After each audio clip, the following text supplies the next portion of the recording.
നമ്മൾ ഉണ്ടാക്കാൻ പോകുന്നത് ഒരു അടിപൊളി കടലക്കറിയാണ് കേട്ടോ. വെള്ളക്കടല കൊണ്ടുള്ള കറിയാണ്. എളുപ്പത്തിൽ തയ്യാറാക്കാം. വളരെ കുറച്ച് ഇൻഗ്രീഡിയൻസ് മാത്രമേ ഉപയോഗിക്കുന്നുള്ളൂ. പിന്നെ ഒരു പ്രത്യേകത എന്താണെന്ന് വെച്ചാൽ ഇതിൽ നമ്മൾ ഒരു തുള്ളി പോലും എണ്ണ ഉപയോഗിക്കുന്നില്ല. അപ്പൊ നമുക്ക് നല്ല ടേസ്റ്റുള്ള എളുപ്പത്തിൽ തയ്യാറാക്കാൻ പറ്റിയിട്ടുള്ള ഒരു കടലക്കറിയുടെ റെസിപ്പി കാണാം. അപ്പൊ നമുക്ക് വെള്ളക്കടല കൊണ്ട് കറി ഉണ്ടാക്കാം. അപ്പൊ അതിന് വേണ്ടിയിട്ട് 1 കപ്പ് വെള്ളക്കടലയാണ് എടുത്തിട്ടുള്ളത്. ഇത് നമുക്ക് നന്നായിട്ടൊന്ന് കഴുകിയെടുക്കാം കേട്ടോ. കഴുകിയെടുത്തിട്ട് വെള്ളത്തിൽ സോക്ക് ചെയ്ത് വെക്കാം. ഇപ്പൊ 4 to 5 മണിക്കൂർ വരെ മതിയാകും. ഇപ്പൊ ഒരു 5 മണിക്കൂറൊക്കെ കഴിഞ്ഞിട്ടുണ്ട്. അപ്പൊ കടലയൊക്കെ നന്നായിട്ട് വീർത്ത് നല്ല വലുതായിട്ട് വന്നിട്ടുണ്ട്.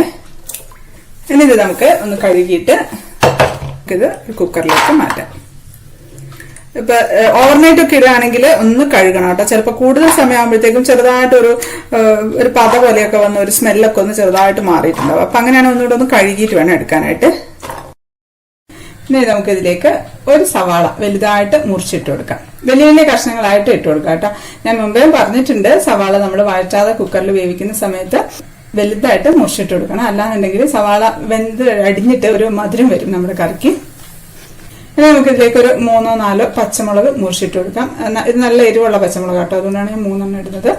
ഇതിൽ നമുക്ക് പച്ചമുളകിന്റെ എരിവ് നന്നായിട്ട് കിട്ടണം. അപ്പോഴാണ് നമുക്ക് കറിക്ക് നല്ല ഒരു സ്മെല്ലും ടേസ്റ്റും ഒക്കെ കിട്ടുള്ളൂ. ഇനി ഇതിലേക്ക് നമുക്കൊരു 1-2 തണ്ട് കറിവേപ്പില ഇട്ട് കൊടുക്കാം.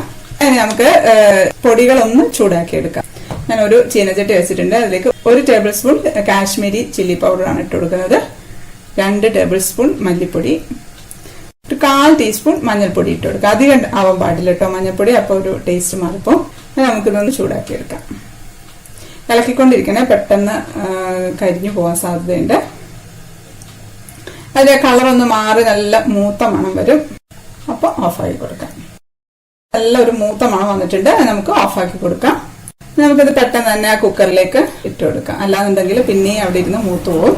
ആ ചീനച്ചട്ടിയുടെ ചൂടുണ്ട്. ഇതുപോലത്തെ ചെറിയ ചെറിയ കാര്യങ്ങൾ ശ്രദ്ധിച്ചില്ല എന്നുണ്ടെങ്കിൽ കറിയുടെ ടേസ്റ്റ് മാറിപ്പോട്ടോ. ഇനി നമുക്കിതിലേക്ക് ഉപ്പിട്ട് കൊടുക്കാം. ഉപ്പ് അവസാനം ഇട്ടാലും മതി കേട്ടോ, വേവില്ലാന്ന് സംശയം ഉണ്ടെന്നുണ്ടെങ്കിൽ. ഇനി നമുക്ക് ആവശ്യത്തിന് വെള്ളം ഒഴിച്ചെടുക്കാം. ഒരു 2.5 കപ്പ് വെള്ളം ഒഴിച്ചിട്ടുണ്ട്. ഈ വെള്ളക്കടല എന്ന് പറയുന്നത് നല്ല ഗുണമുള്ള കടലയായിട്ട്. ഞാൻ ശരിക്കും പറഞ്ഞാൽ വിശ്വസിച്ചിരുന്നത് കറുത്ത കടലയ്ക്ക് മാത്രമേ ഗുണമുള്ളൂ, ഈ വെള്ളക്കടലയ്ക്ക് വലിയ ഗുണമൊന്നുമില്ല.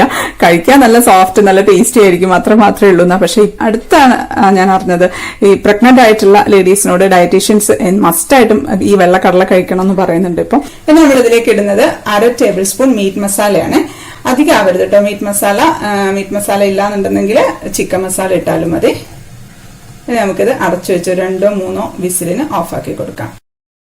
കുറച്ച് തേങ്ങ എടുക്കുകയാണെ, കുറച്ച് മതി. ഒരു 1/2 കപ്പ് തേങ്ങയാണ് എടുക്കുന്നത്. നമുക്കൊന്ന് നന്നായിട്ട് അരച്ചെടുക്കാം. ഇപ്പൊ ഞാൻ 3 വിസിലിന് ഓഫാക്കിയിട്ടുണ്ടായിരുന്നു കേട്ടോ. ഇപ്പൊ പ്രഷറൊക്കെ പോയിട്ടുണ്ട്. നമുക്ക് തുറന്നു നോക്കാം. നമുക്കിത് ഒന്നുകൂടെ കത്തിച്ചു കൊടുക്കാം. ഇപ്പൊ ഇതൊന്ന് തിളയ്ക്കുന്നുണ്ട്. ഇനി നമുക്ക് അരച്ച തേങ്ങ ചേർത്ത് കൊടുക്കാം. തേങ്ങ കണ്ടോ, വളരെ കുറച്ചേ ചേർക്കേണ്ട ആവശ്യമുള്ളൂ. അധികം ആവുകയോ ചെയ്യരുത് കേട്ടോ. കറിക്ക് ആ ഒരു തിക്നെസ് വരാൻ വേണ്ടി ചേർക്കരുത്. അപ്പൊ നമ്മൾ തിക്നെസ് വരാൻ വേണ്ടി നമ്മൾ ചേർക്കാൻ പോകുന്നത് എന്താണെന്ന് വെച്ചാൽ പുട്ടുപൊടിയാണ് കേട്ടോ. പുട്ടുപൊടി നമ്മൾ പുട്ടുണ്ടാക്കുമ്പോഴാണ് ഈ കടലക്കറി ഉണ്ടാക്കുന്നുണ്ടെങ്കിൽ ആ നനച്ചു വെച്ച പുട്ടുപൊടിന്ന് കുറച്ചെടുത്ത് ഇട്ട് കൊടുത്താൽ മതി ഇതുപോലെ.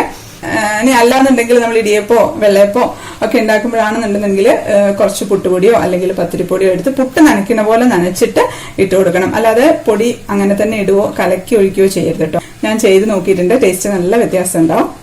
അപ്പൊ ഒന്ന് തിളയ്ക്കുമ്പോൾ കുറച്ചും കൂടെ ഒന്ന് തിക്കാവും. തിക്നെസ് നോക്കി ആവശ്യത്തിന് ഇട്ട് കൊടുക്കാം. കുറച്ചുകൂടി ഇട്ട് കൊടുക്കാം കേട്ടോ. കുറച്ചുകൂടെ ഒന്ന്, എനിക്ക് കുറച്ച് നല്ല കുറുകിയിരിക്കുന്ന കറിയാണ് ഇഷ്ടം. അപ്പം ഇതിപ്പോ ഇരിക്കുമ്പോൾ കുറച്ചുകൂടെ കുറുകും. ഒരുപാട് ഇട്ട് അങ്ങ് ഇത് കുറുക്കി കളയണ്ട. ഞാൻ ഉപ്പ് നോട്ടെ, നല്ല ടേസ്റ്റ് ഉണ്ട്. ഉപ്പ് കുറച്ചുകൂടെ ആവാം കേട്ടോ. ആവശ്യത്തിന് ഉപ്പൊക്കെ ഇട്ട് അങ്ങ് ഇളക്കി. ഇതിലിപ്പോ കടുകൊന്നും വറുത്തിടേണ്ട ആവശ്യമില്ല, ഇത്ര തന്നെ മതി, വേറെ ഒന്നും വേണ്ട. ഇനി ഇതിലേക്ക് നമുക്ക് കുറച്ച് കറിവേപ്പില, അതിന്റെ കൂടെ കുറച്ച് മല്ലിയില അരിഞ്ഞതും ഇട്ട് കൊടുക്കാം. മല്ലിയില എന്തായാലും വേണം കേട്ടോ. ഇപ്പൊ നമുക്ക് മല്ലിയില സൂക്ഷിച്ചു വെക്കാനൊക്കെ കുറച്ച് ബുദ്ധിമുട്ടായിരിക്കും. പക്ഷെ ഞാനിപ്പോ ഇതാ 3 ആഴ്ച മുമ്പേ എടുത്തു വെച്ചിരിക്കുന്ന മല്ലിയിലയാണ്. അപ്പൊ നല്ല ഫ്രഷ് ആയിട്ട് തന്നെ ഞാൻ ചെടിയിൽ നിന്ന് പറിച്ചെടുക്കുന്ന പോലെ പറിച്ചെടുത്ത് വന്നതാണ്. ഞാൻ കാണിച്ചു തരാം. അത് വേണ്ടോ, ഞാൻ 3 ആഴ്ച മുമ്പേ എടുത്തത്. അപ്പൊ തീരാനായി, കുറച്ചേ ഉള്ളൂ. അപ്പം ഈ മല്ലിയില എങ്ങനെ സൂക്ഷിച്ച് വെക്കാം എന്നുള്ളതിന്റെ വീഡിയോ ഞാൻ ഓൾറെഡി അപ്ലോഡ് ചെയ്തിട്ടുണ്ട്. അതിന്റെ ലിങ്ക് ഞാൻ താഴെ ഡിസ്ക്രിപ്ഷൻ ബോക്സിൽ ഇട്ടേക്കാം. കാണാത്തവർക്കൊന്ന് കാണാം കേട്ടോ. കാരണം നല്ല ഉപകാരമായിരിക്കും ഈ സമയത്ത് നിങ്ങൾക്ക് മല്ലിയിലയൊക്കെ സൂക്ഷിച്ച് വെക്കാൻ. ഇപ്പൊ കാലത്തോളം കേടുകൂടാതെ സൂക്ഷിച്ച് വെക്കാൻ പറ്റും. അപ്പം മല്ലിയിലയും കറിവേപ്പിലയിട്ട് ഒന്ന് തിളച്ചാൽ മതി. ഓഫാക്കിയിട്ടുണ്ട്. ഇത് മതി, ഇത്രയേ ഉള്ളൂ. നല്ല ടേസ്റ്റി ആയിട്ടുള്ള ഒരു കറി കേട്ടത്. എത്ര എളുപ്പത്തിൽ ഉണ്ടാക്കി കഴിഞ്ഞു. വളരെ കുറച്ച് ഇൻഗ്രീഡിയൻസ് മാത്രമേ ഉള്ളൂ. പുട്ടിന് കൂട്ടാനും ഇടിയപ്പത്തിന് കൂട്ടാനും ഞങ്ങൾ ചോറിനും കൂട്ടാറുണ്ട് കേട്ടോ. ഇത് ഉണ്ടാക്കുകയാണെങ്കിൽ ചിലപ്പോൾ ഞങ്ങൾ ഉച്ചയ്ക്ക് ചോറിന് ഇത് കൂട്ടാറുണ്ട്. അപ്പൊ നല്ലൊരു കറി അത്. അപ്പൊ എല്ലാവരും ഉണ്ടാക്കി നോക്കുക. വീഡിയോ ഇഷ്ടപ്പെട്ട ലൈക്ക് ചെയ്യാനും കമന്റ് ചെയ്യാനും ഷെയർ ചെയ്യാനും ഒന്നും മറക്കല്ലേ. സബ്സ്ക്രൈബ് ചെയ്യാത്തവര് ഒന്ന് സബ്സ്ക്രൈബ് ചെയ്തേക്കണേ. അപ്പൊ നമുക്ക് അടുത്തൊരു അടിപൊളി റെസിപ്പി ആയിട്ട് കാണാം. അതുവരേക്കും stay happy, stay positive. By.